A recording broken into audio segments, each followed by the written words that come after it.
Pemirsa, Menteri Keuangan Sri Mulyani mengatakan kinerja APBN hingga Agustus 2021 terus membaik dengan pertumbuhan pendapatan dan belanja negara hingga Agustus 2021 masing-masing 13,9 dan 9,3% secara year-on-year. Realisasi pendapatan negara per 31 Agustus 2021 tercatat sebesar Rp1.177,6 triliun, sekitar 67,5% APBN. Lebih tinggi dari realisasi Juli 2021 yang sebesar Rp1.031,5 triliun.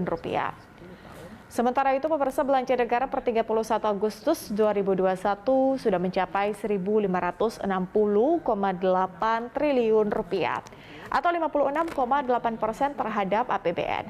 Namun dengan pertumbuhan lebih rendah dari posisi Juli 2021 yang mencapai 10,8% secara year-on-year. Hal itu disebut karena penyaluran perlindungan sosial di bulan Juli dilakukan secara masif untuk mendukung PPKM. Per 31 Agustus, defisit APBN tercatat sebesar Rp383,2 triliun atau 2,32% terhadap PDB.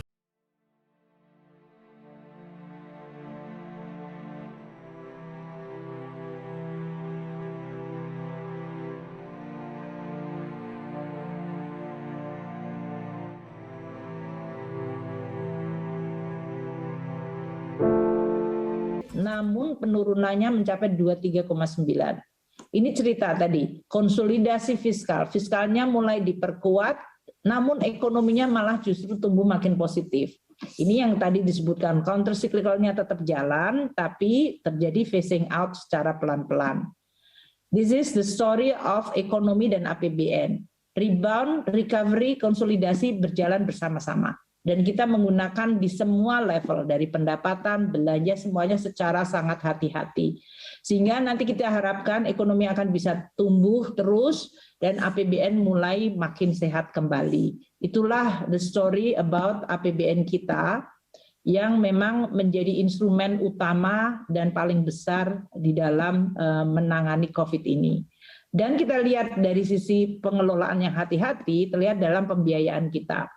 Pembiayaan kita tahun ini mencapai 528,9 triliun. Dibandingkan tahun lalu 666,3. Jadi dalam hal ini terjadi negatif growth 20,6%. Walaupun kita recover, kita tetap suportif, tapi defisit menurun dan issuance utang makin turun.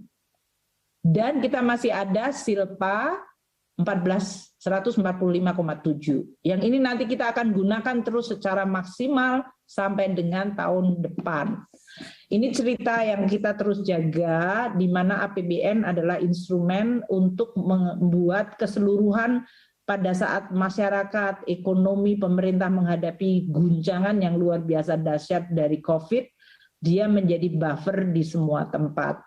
Namun APBN harus kita jaga, dan penjagaannya inilah yang akan kita terus fokuskan sampai insya Allah tahun depan 2022 yang merupakan exceptional year untuk